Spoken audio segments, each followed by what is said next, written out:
Hello, and welcome to Dependesplaining. I'm Veronica. And I'm Jen.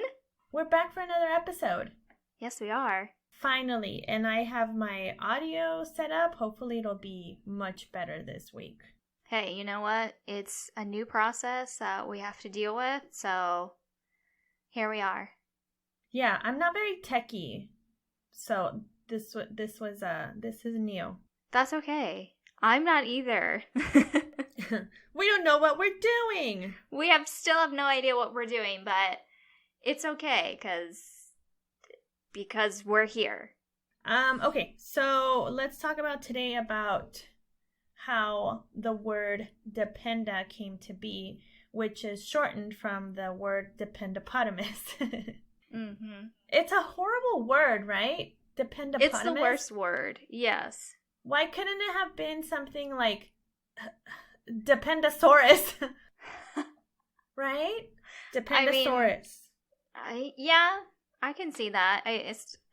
Still, I think anything you use dependa in a negative way, it's just going to be really bad no matter what. Right. So I went online and I looked it up, and I have the Urban Dictionary meaning of it. Do you want to hear us? Yes. Dependopotamus. A dependopotamus, or dependopotami for plural, is the spouse of a military service member whose symbiotic relationship is parasitic. These creatures seek to take advantage of the trusting nature of the more inexperienced service member by birthing live children to him to establish a link that would be more work to be rid of than to simply keep. Oftentimes, by bearing multiple children, the desire to flee from the parasitic clutches of the harpy-like dependopotamus is reduced to such a low that the service member simply settles for his misfortune and does not leave. Typical behavior of the dependopotamus is to sit at home as they do not work, hence the dependency, smoke cigarettes bought with the service member's money, talk on a cellular phone also purchased by the service member, to other dependopotami, whilst ignoring the children to whom it serves as caregiver. Often, the dependopotamus will sell the idea of not working or pursuing an education, high school being the highest level most achieved, though some are incapable of that even. By claiming to stay home with the kids, these creatures of negative symbiosis or parasitism are a blight to the military community, serving as horrible ambassadors to the rest of the United States and, in worst cases, the world. They are dramatic, loud, immature, obnoxious, freeloading, belligerent, unfaithful, where applicable most are too unattractive to cheat. Gossiping, wasteful, hateful, bigamous, and cliquey. That's it. That's the definition that the Urban Dictionary has. I find it hilarious, first of all. But a lot of it is like, oh, that's really mean. The whole thing is really mean. But I mean, it makes me laugh because it's like, who came up with this shit? Who took the time to use such creative words in order to degrade us so much? So, unpopular opinion on this is the fact that you do see those types of spouses that wear those dependa rank. And nobody deserves that title at all. Like, nobody deserves, no matter what you do, even if you are kind of a POS and you cheat on your spouse and, you know, the typical things that you hear about. Nobody deserves that, but there are those people that are around that do these things too, which is why we get such a bad name. Yeah. I think that, like, the whole getting shamed for wearing the proud insert military branch here wife thing, like the bumper stickers, the shirts, or having the uniform purses. I don't know, like, it's not my style. I don't like it. I don't do it. But I mean, you would see that anywhere else, right? Not just in the military community, like bumper stickers that say, my child is an honor roll student at such and such. Or my husband is best teacher of this school or, best whatever, right? But it's just the service member that gets punished for it. Yeah, no, I agree to that completely. There are other, besides the military, that people will wear shirts. I mean, like I said, I'm a sucker for a shirt. I love making shirts for something. I grew up as a cheerleader, so I can't help it. I just love having shirts that go with what I'm doing. So I don't blame them for wanting to. They're proud of what they are, and sometimes I feel like they might be a little showy offy type stuff, because you're like, oh, look, my spouse is in the military, you should praise me type of thing. It can come off that way sometimes, but not everyone means it that way too. It's all in what you want, basically. Right. Don't let anyone tell you can't have what you want. Yeah, exactly. Now, I want to know, why do we always fall under the stigma that a military spouse is going to cheat? Or that the spouse will just, or that we just sit at home reaping the benefits of being independent, like TRICARE. But why are we lumped, everybody's lumped into that, like, we're going to be unfaithful? Honestly, from my opinion on it, I think it's just because there are those few people that do these things, and they get caught, especially cheating, they get caught, or they blast themselves on, like, the spouse's page and stuff, saying, like, my husband is a blah, blah, blah, I deserve more respect, or oh my god, the most recent one, have you seen? There's a ton of memes that have been made about it now, and might just be on one specific Facebook page, but a spouse is really butthurt that her husband went on a 6-month deployment 8 months ago, and they haven't notified her that he's not coming home yet. And she got all butthurt, and she's like, who do I complain to? Where do I need to go to get this done? And somehow or another it was brought up that Secretary of Defense is the one that handles this or something. And she's like, okay, I need the email because I'm going to email them right away. I can't handle this. And it's like, what are you doing? Why are you doing this to us? Right. See, and I think, and she probably is doing it out of out of the goodness in her heart, like she's genuinely concerned, but it's like she needs to understand that things aren't running normal or smooth right now whatsoever. And besides that, things in the military don't run smooth and perfect at all. No, they don't. Deployments get extended, unfortunately. Sometimes they get shortened, unfortunately. In her case, it was extended. Yeah, and that's I think is the biggest thing, is we get this bad name because people go and complain or try to, use their husband's rank and whatnot, or their spouse's rank and stuff. And I just think a lot of these people just don't have the knowledge on military life and being a military spouse. It's not like you have to be prim and proper and perfect and, dress a certain way and act a certain way and be, the best you can be all the time. No, I'm not saying that at all. I'm just saying you gotta understand this life. And I'm not saying like, oh, we have it hard too because we serve. No, I don't agree to that whatsoever. Do we do hard work? Sure, because we have to be home with kids when our spouse is gone. Sure, yeah, we have to work more and on that side and whatnot too. But I'm not saying that we deserve things. And so you get in, those people have that mindset of like, well, I deserve all this stuff because my spouse is in the military and that is like super special. And it's like, come on. Right. It's great. They're doing a great job, but you're not any better than anyone else. Right. I feel like there's a difference between complaining about it and actually wanting to do something about it. It's like, who do I talk to? Who do I message to be able to change this? I want to change the policy specifically for my spouse and me. Everybody else can go screw themselves. That's basically how they're coming off when something like how this dare happens. they do this to my spouse, because this never happens. And it's like, this happens all the time. You can't change something just because something's not going your way. Right. But then again, from those social media posts, I'm like, a new milspouse might find that they're having a hard time adapting to this new lifestyle and like will seek answers on social media or help. Their concern might be seen as ridiculous or non-valid. Some of us seasoned spouses that might see it that way. But the spouse then falls victim to cyberbullying by other spouses or service members who just, are hiding behind a screen and verbally assaulting this person.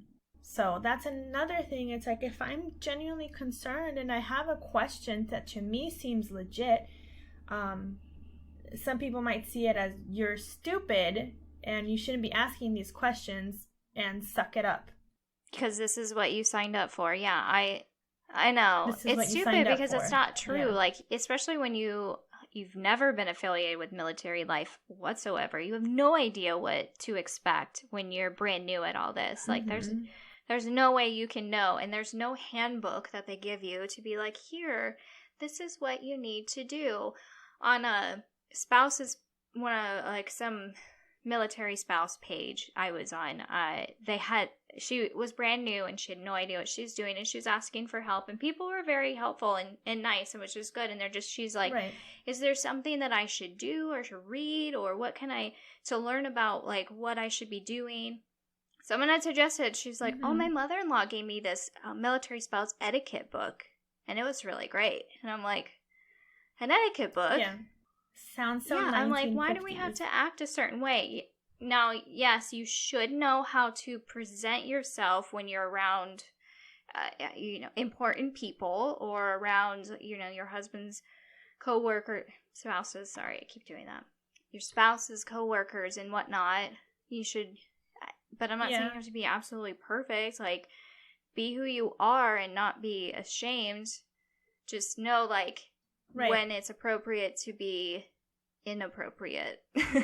Right. Well, in my opinion, and I think this is what you're trying to say, is like, in my opinion, again, that we are ambassadors of the United States by being, married to the service member as well. So we're representing an entire country, and we really do have to present ourselves in a certain type of way. You're not going to go up to your husband's commander and disrespect him, right.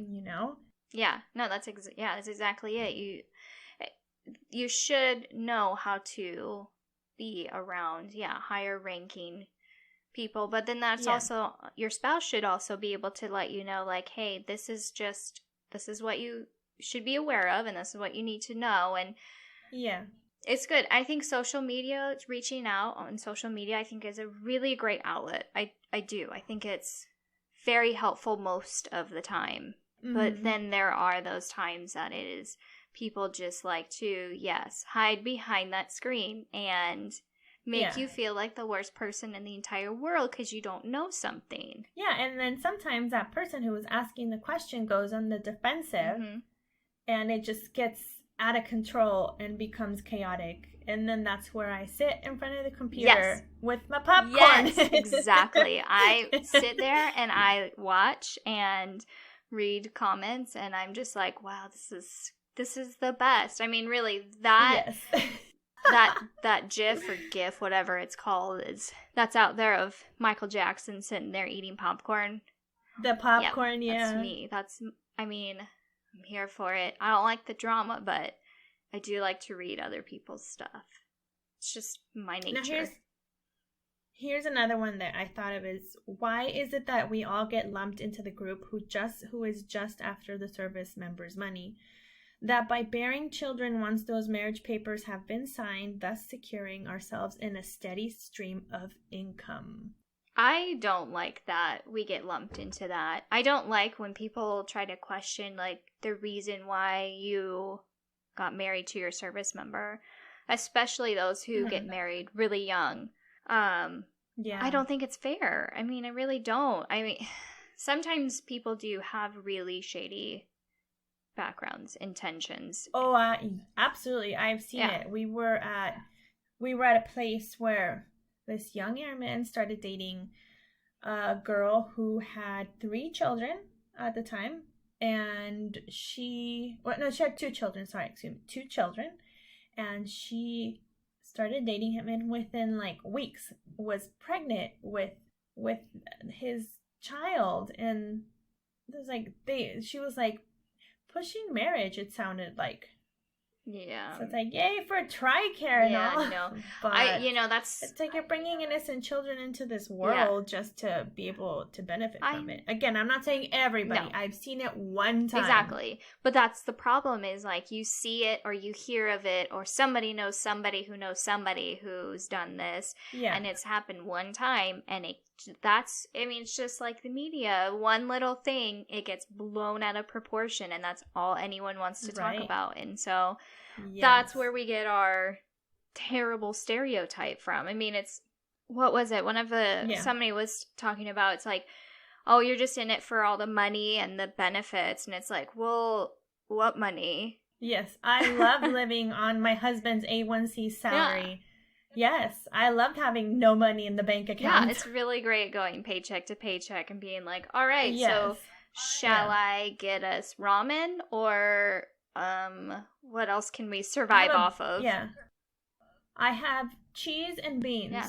I don't even have enough for tortillas to make bean burritos. So just eat the beans with a spoon. Yeah. And then TRICARE, because yes, everybody wants TRICARE. Whew.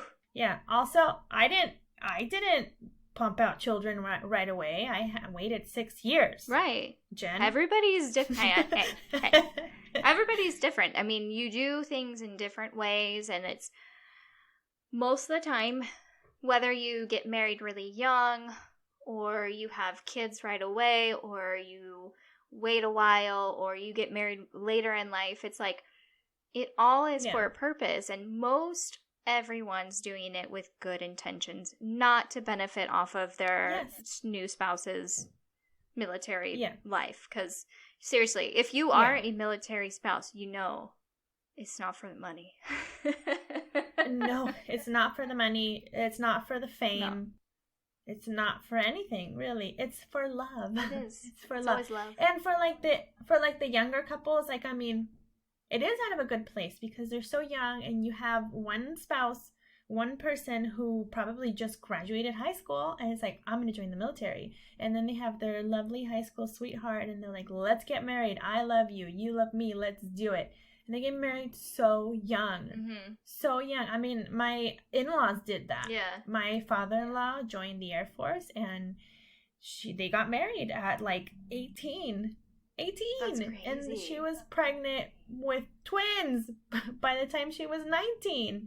Yeah, it didn't work out. But it was like 20 something years of marriage. So right. I mean, that's the thing. It's like with anything, it's not ever a guarantee. You have to, with any relationship, you have to work at it, and you have to try and whatnot, and blah blah blah, and be romantic and with any relationship. And you have to be patient. You have to have patience on both sides, because they, like, I see Kyle, and he has so much going on, right, with work, and just, you know, being in his position with his rank right now. He's doing so much, and I'm just, you know, I try to be patient, and I'm like, whatever you need to do, wherever you need to go, I will go with you. I probably won't like some of these places. As long as it's near me. It is. Yeah, right. I know. I know.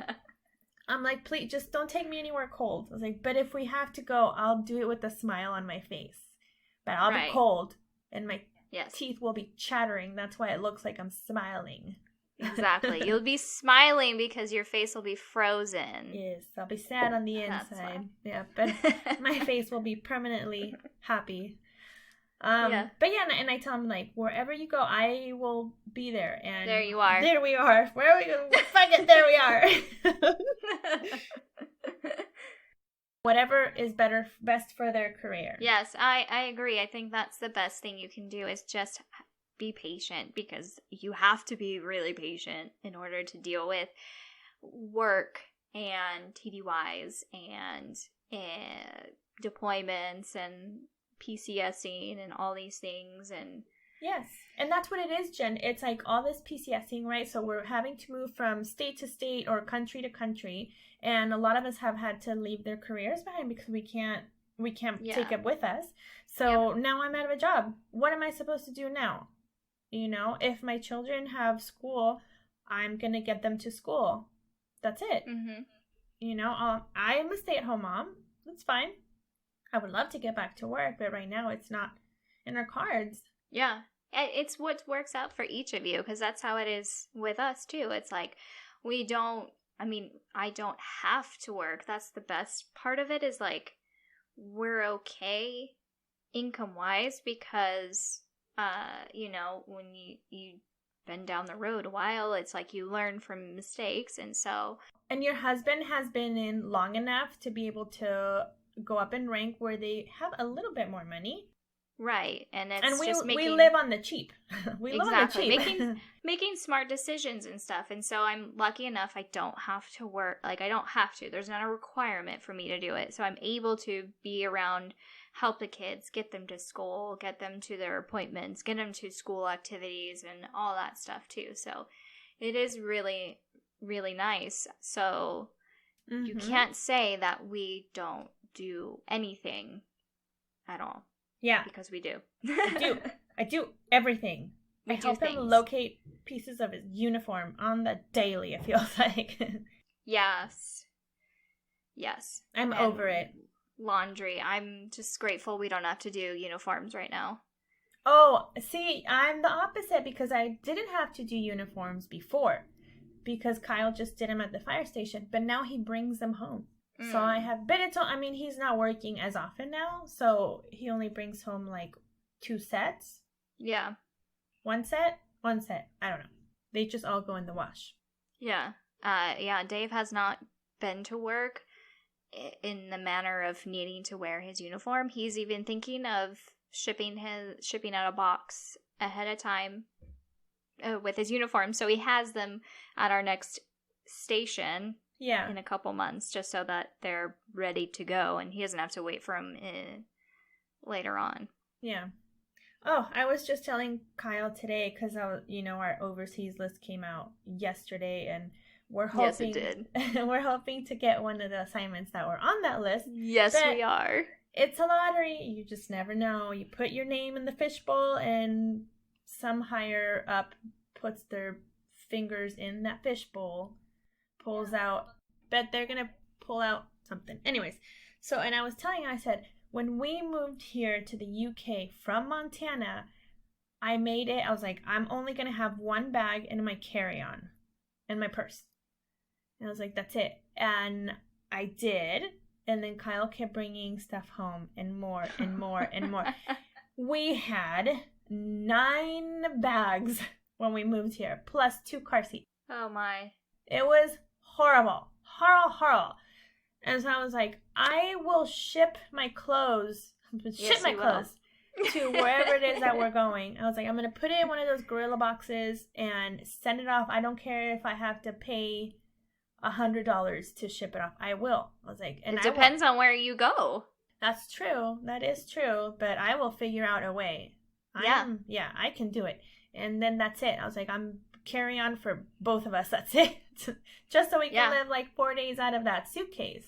Yes. That's actually what Dave was talking about today, was that he's like, we should ship out some, like a big storage container to the next place, because you can ship APO to APO for free. I was like, yeah. And he's like, we'll just put a bunch of our clothes that we don't really want to carry with us while we travel.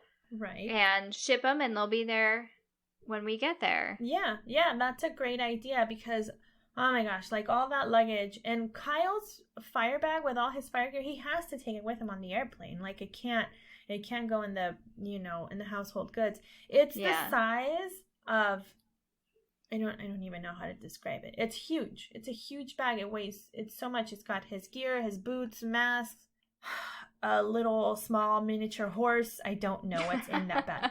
It's so big and heavy. So yeah, be prepared. Anyways, sidebar. So here's another one for you. Not surprisingly, many of these depictions of the milspouse come from the military community itself. Service members snapping pictures of dependents, creating memes out of them, posting them on all of these social media sites that are dedicated to bashing the military spouse. Yes. So people are making it their life's mission to harass these dependents. Yes. You know? And they have all these, I mean, like I said, some of them are really funny. I get on there and we'll read a few of them and it's like, oh, okay, funny. But some of them are just, it's plain derogatory. Yeah. Yeah. I try not to get too butthurt about those because I just look at them and some of them are just really funny because it's like, yeah, that's how we're known and it's terrible, but I like your creativity. Yeah. I think you did a good job, but also when those things get posted on those certain Facebook pages and stuff, then you get the comments of all the people on there who think they're so high and mighty to know exactly what, it's like, and not every single spouse is like this. And I get it. You're giving your people who post the things on Facebook like, oh, my spouse, my spouse hasn't been home. He's been gone for 8 months. He's supposed to be home in 6. And well, who do I call? Who's your manager? Like, we make fun of like manager. We make fun of the quote unquote Karen all the time and whatnot. And so that's kind of how I feel like we are looked at as well too. We are the Karen of military spouses, and so we are the butt of jokes, and so it's funny, and but it also is, it sucks. Like because we're not, that's not us. We're not those people. Not majority of us are not that. A lot of people are super successful as military spouses. They somehow juggle family and kids and deployments and jobs. And it's a lie. They do crazy things. No, it's a lie. They're all dying inside. Just like you and I. We're all dying inside. Just like with social media, they put it out there to make you think that they're doing great, but inside it's not like that at all. Yeah. It's like my living room. Oh, look, it looks nice and tidy, but don't open that closet door. Right. No. One of those. You don't ever open the closet. We don't show the closet. No. Or the upstairs bathroom. No. Or the upstairs spare room that is supposed to be an office and a craft room, and that's all it's supposed to be, but it's not. Mine is a spare bedroom, or when we have family. I don't want to say guest room because it sounds so bougie, but it is our guest room / podcasting room / sewing room that I just busted out my sewing machine for those stupid masks. / I don't want this shit anymore. I'm just gonna throw it in this room. Yeah, so I don't have anywhere else to put this right now, so it's just going in this room that doesn't get used. Yeah. Yeah. That's what I have going on in here. That's what our life is. It's just, we show you what we want you to see, but you really don't know what's going on in the background. You don't want to know what's going on in the background. No, you don't. No. So that's the thing I want to know, too, is I know there are some, we do get to see some of those spouses that are like really whiny and complainy and all these things. I want to know what really is going on in their life. Like, are you really like that? Yeah. Do you really care that much about your husband's rank? Do you really care that much about who are you supposed to talk to? And what was it? Kai was talking about how our friend Kai. Yes, how sometimes that officer wives can make us enlisted wives, make us feel very belittled because we're not as educated as them. And I'm not gonna lie, I have come across a couple officer wives like that, and it's really unfortunate. And this is where we get our bad name, guys. You just keep giving them ammo. Yes. That's a good analogy, Jen. Yeah. No, I agree. I've had 1 or 2 encounters with officer's wife. One I've mentioned a few times on here where she asked me what my husband did, and I told her. She's like, oh, he's enlisted. I was like, yes. And then she proceeded to never talk to me again. But then I've had wonderful friends that are officer spouses, and it doesn't even faze them. Right. None of that matters to them. They actually have an understanding that everybody is a person, and we're not our spouse's career. That's not what we're about. We're about being our own person. Yeah. We are dependent on our spouse because they have a long-standing career, because sometimes we don't, and it's just how we have to live. But we are not dependent upon them. Yeah. We're not dependopotamus. I'm not gonna lie, the day that we stop living like this, that stop moving around and stop, living military life, I don't know what I'm gonna do with myself. Yeah. I don't know just like it was when we first got married, and I had nothing to do with the military before. I didn't even know what it was. Nothing. I had no idea what was part of this. It was a hard adjustment. It was really hard. I missed my family because we were so far away. I couldn't, go home as often as I would have liked to. And I can't even tell you how many dinners were interrupted by fire alarms that my husband had to run out and go. And I'm sure any, fire wife would probably tell you the same thing if they're going to the firehouse. But yeah, it's a different world. It's a different world altogether. It is. It completely is. And it's something that you learn to deal with and to navigate through your life. And it's awesome. I will miss it when we're at our last place and it's like, we're not gonna go anywhere else now. Like, this is it. You're done. And it'd be like, what the heck do we do with ourselves now? Yeah. I don't know what to do with my hands. Yeah. I don't know what to do with my hands.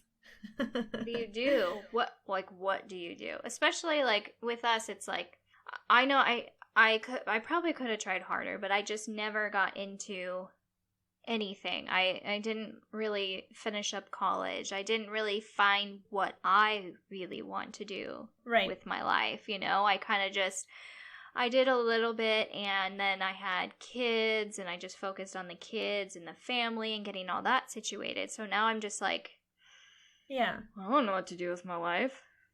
Same. I didn't have any desire to go back to school after high school just because I didn't have the money, one. I really didn't have the support. My parents never encouraged me, and I think that was just, in the back of my mind all the time. They don't care. I don't care either. But then when we got married, and then I started showing interest in a certain career field, and there was an opportunity for training in it, and I took it, and I really enjoyed it, but I'm not able to use it everywhere I go. Yeah. So, yeah. So now here we are. I'm just your regular podcaster. Just here talking into a microphone. Yeah. Yeah, I know. It's I don't know. This is what I'm going to do. I'm going to be a podcast host for the rest of my life.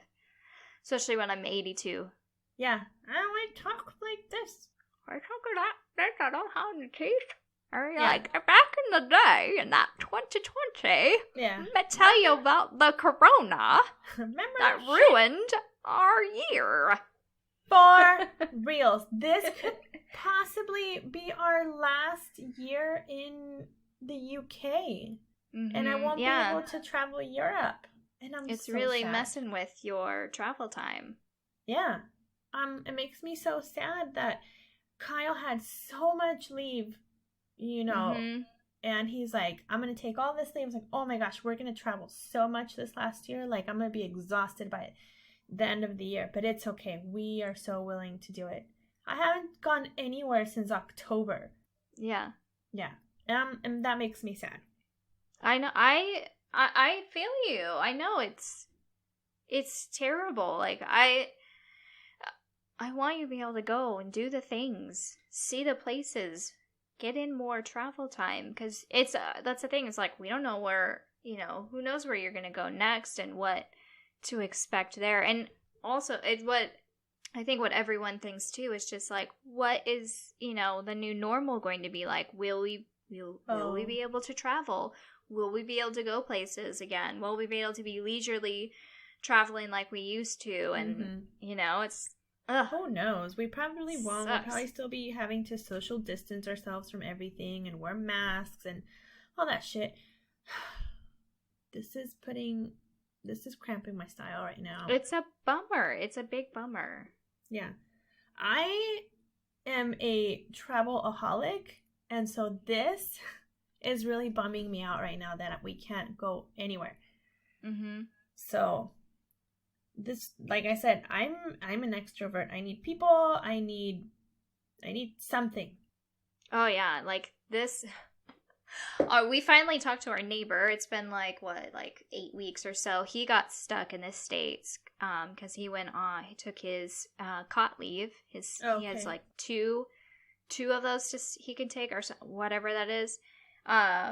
He took one of his cot leaves. He went back to the States, see his family, got stuck because that's when everything shut down. Got back, and then we're all held up in our houses. And so just like this week, it's been so nice out. We've been outside a lot, and my husband goes outside, and the neighbor's out there, and the kids are out there riding their bikes, and he starts talking, and I hear this talking, and I'm like, what's going on? Humans. He's out there, and I look out the window, I'm like, it's a grown-up. I have to go talk to a grown-up. That doesn't live in this house. Yeah, it's somebody else. And our landlord came by the other day because they're going to put in new carpeting when we move out, so it was so exciting to see him and talk to him just because he's different and not the same 3 people I see every single day for 24 hours a day. And now you know how your dog felt every time you would come home after a while. Yes, this is exactly. I'm literally my dog now.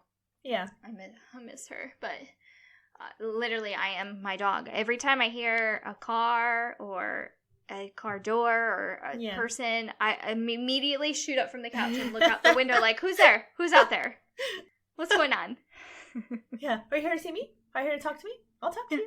I'll talk. We can talk. To the window. Yeah, we can talk. Yeah. 6 feet apart. It's fine. I'll talk to you. You're one person. I'm one person. It's fine.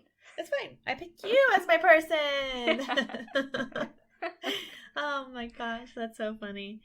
Yeah, the only visitor we get is the maintenance man. Mm-hmm. Because shit has been breaking down left and right. It's like if Kyle was on deployment. Like, what's going on? Yes, but he's here a lot. Yeah. It's his fault. He's breaking everything. Yeah. My daughter's radiator was leaking the other day, so they came and replaced that. It's fine. So our water heater has been going out since the day we moved in, and it heats not only our water, but the radiators too. So in the wintertime, it's cold when it doesn't work. So it's been an issue for forever. We've been in this house, 2 years now? And what happens is I have to go outside, and there's this box on the side of the house, and it has a red light. If the red light is on, I have to push the button, and it restarts the motor that starts up the boiler. So I do that all the time. Now, it's really heartbreaking when I get into the shower and I realize there's no hot water. Oh, that's just not fair. It seems to happen to only me all the time. So then I'll be like, Kyle, the heater went out again. So he'll go out there and restart it. And then I have to wait 45 minutes till I can get in the shower. So this happens way too much. And they've rebuilt the entire thing. And it still keeps happening. And he came the other day and he was like, I have replaced everything. He's like, it should not happen again. I was like, okay, great. This is good news. Everything was fine. And then yesterday I put my son in the shower. He's like, I don't have any hot water. And I was like, motherfucker, what's going on with this house? 2020. Yes. Yes, exactly. And so I left him. I saw the maintenance man down the road, and I walked over to him, and he looked at me and he goes, no. I said, I'm sorry. I was like, it's not my fault. I was like, I know I'm your least favorite person in this neighborhood, but yes. And he's like, but it's new.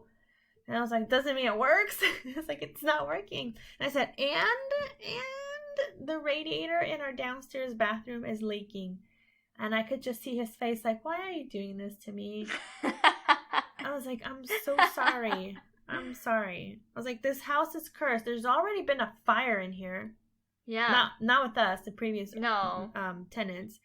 I think we replaced my son's radiator last year because it was leaking, and now my daughter's, and then now the bathroom. It's like, what else is going to happen? I told you, Jen. I told you the month of June was going to explode.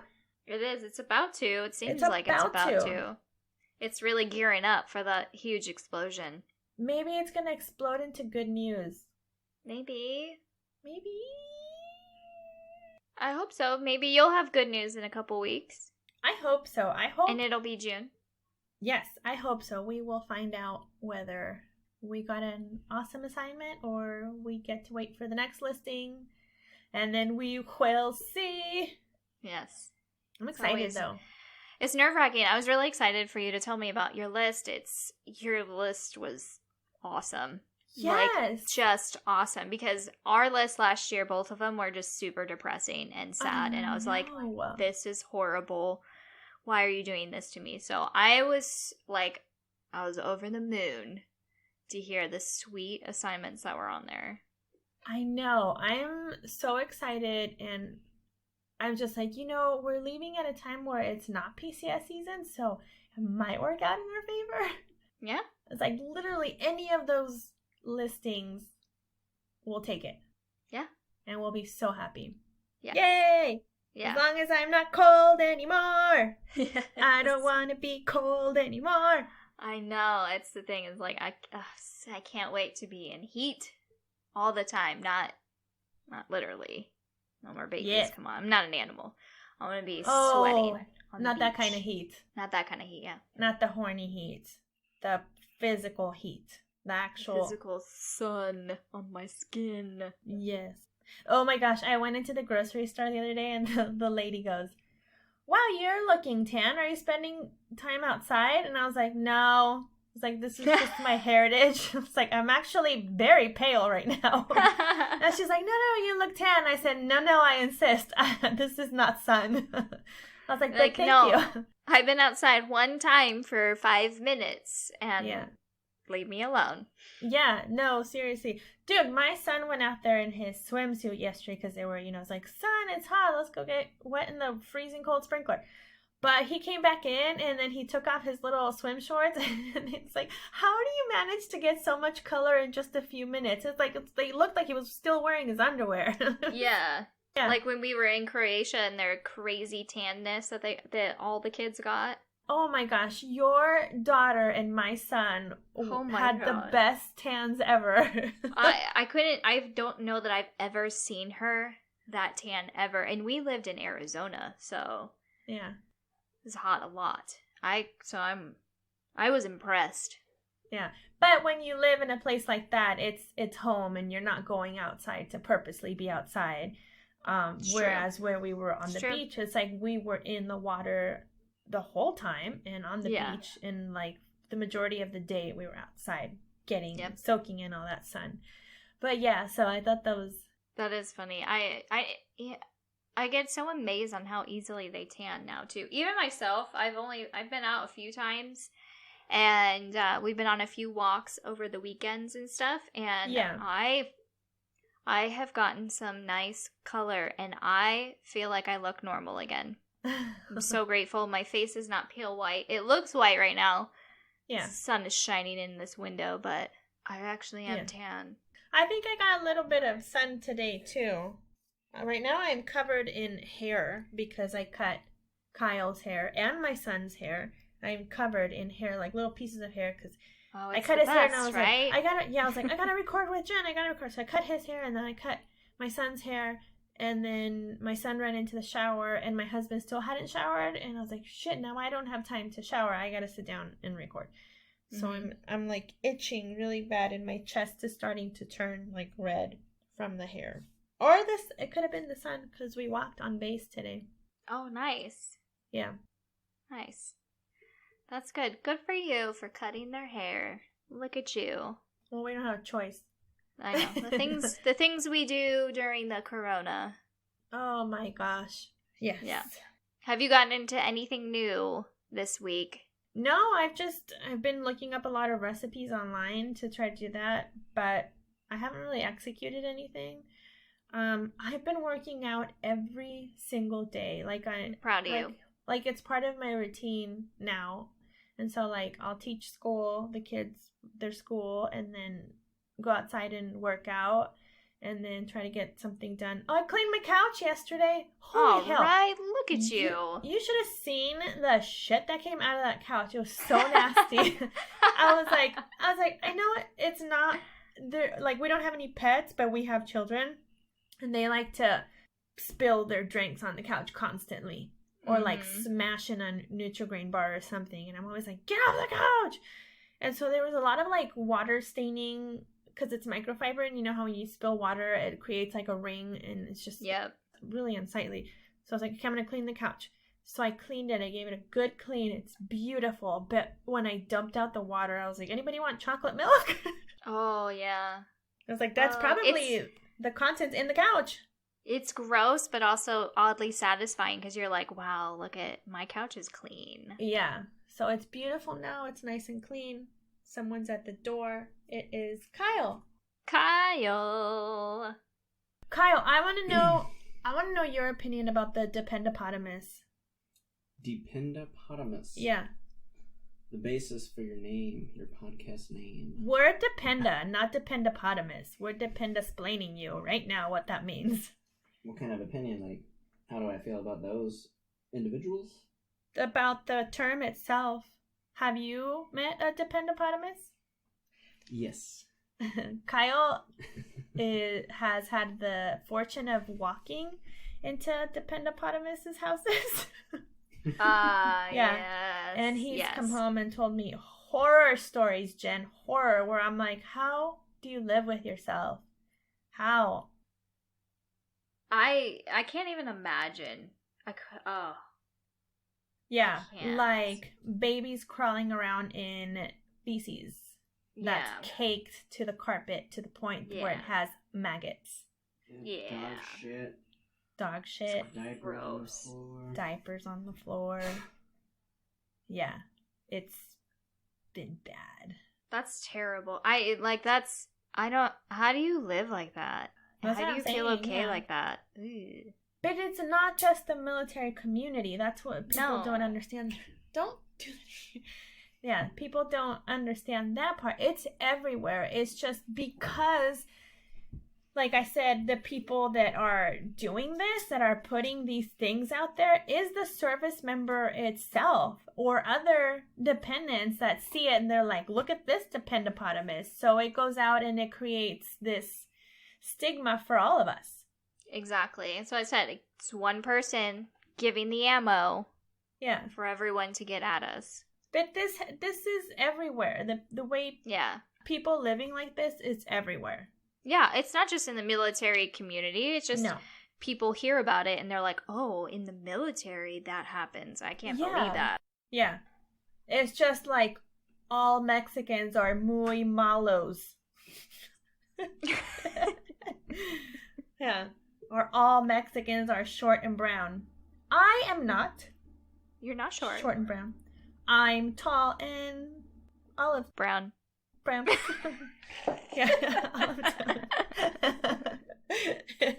Yeah. Yeah. So it's just it's a weird stigma that's going to follow us around for as long as we are here. It's never going to go away. It's always going to be a topic of discussion. People are always going to throw out the dependopotamus word to us, no matter what, because it's people who just don't have any care for people. They have no care in the world. There is other terms that people or that will sometimes get used instead of just dependopotamus. Did I say those, by the way? I didn't. Tag chaser. Like dog tag chaser, I guess. Westpac widow, which I don't understand the reference. Westpac widow. OSMW, which is overly sensitive military spouse. Yeah. Military wife, yeah. It says wife, this one that I found. But yeah, spouse. Yeah. Yeah, I have heard that last one. I have heard of like that. That one made me laugh a lot. There is a Facebook page with that acronym. Oh, really? Mm-hmm. Oh my gosh. I mean, there's obviously dependopotamus pages and stuff like that. Even like, you know, the comedy Air Force and other military branch pages, they hit on dependopotamus all the time too. So yeah, it's everywhere. It's just people who want to make us feel bad for being who we are because of those select few, the 1 in a million that just decide to, you know, get a little crazy. Yeah, the unfortunate one that you came across and left a horrible impression with you, and you're like, I'm gonna lump every military spouse in that group. Right. Oh, she was like that. Yeah, they must all act like that because they're military spouses. No, we don't.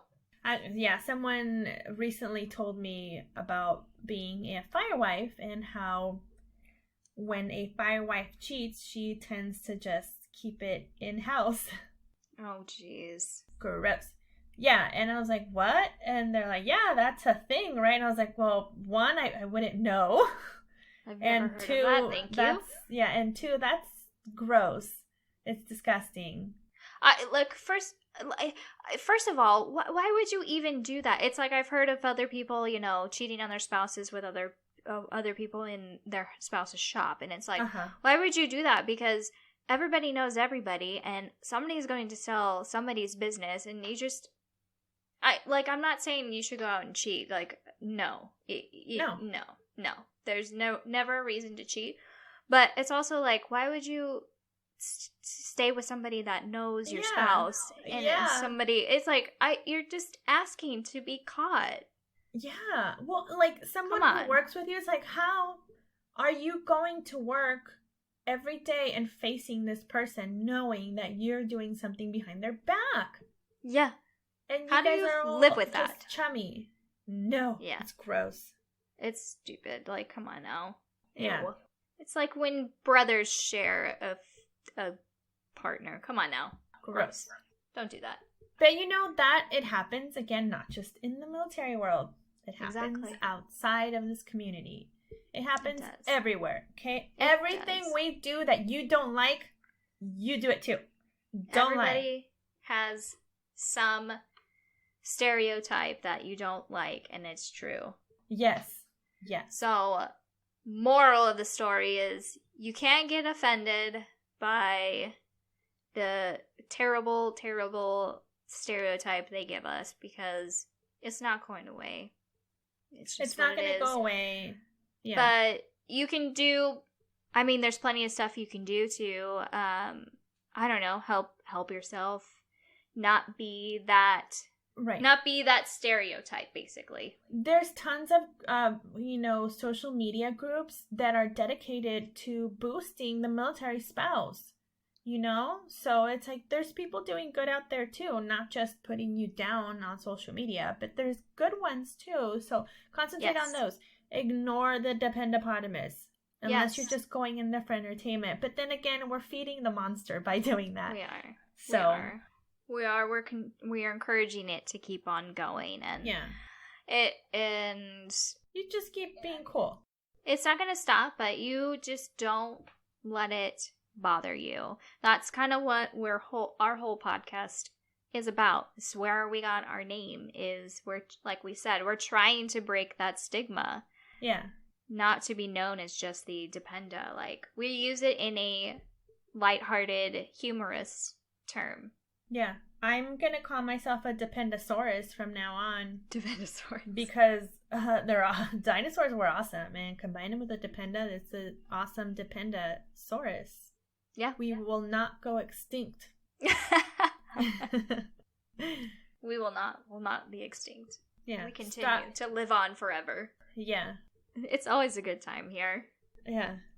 It's always. And we hope you always have a good time with us, because that's our number one job.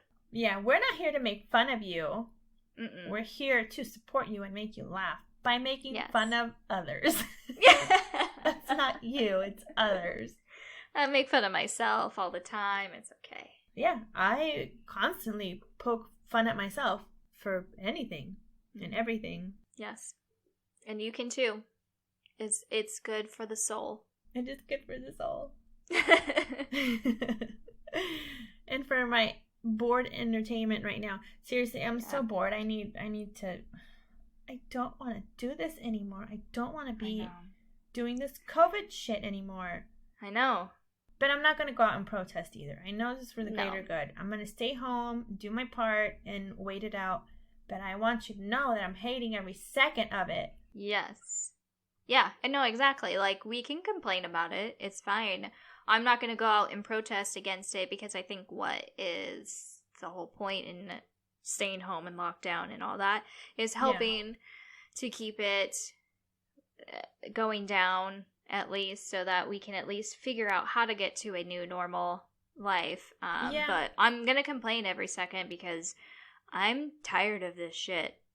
I'm tired of it. I'm tired of the kids not going to school. I'm tired of having to stay home all the time because I just want to go somewhere. Anywhere. Yeah. My daughter is going back to school in 2 weeks.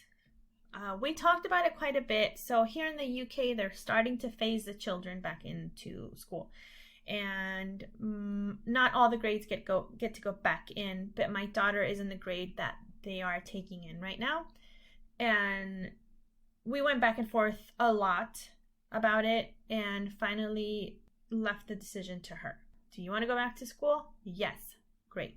You need to go back. I personally think that she needed to go back. She was going to benefit from it. And she was driving me fucking bonkers.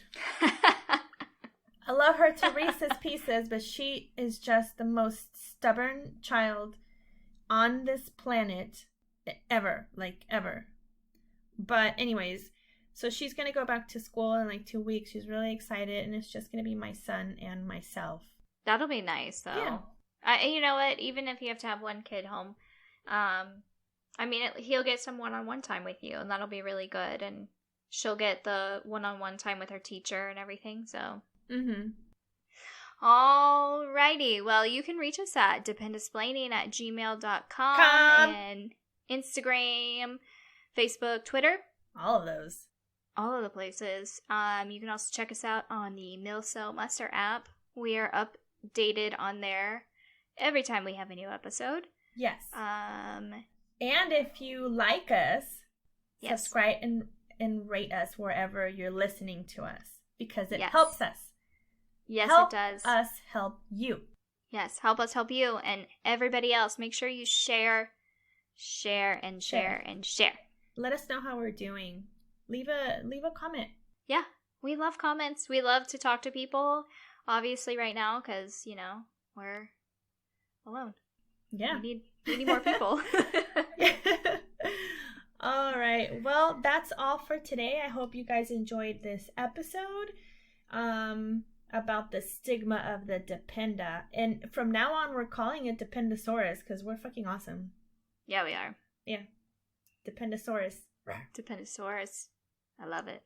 Send us off, Jen. You are awesome and amazing. Do not let those online people get you down. You are a Dependasaurus, soaring high, because wherever you go, there you are. Goodbye. See you.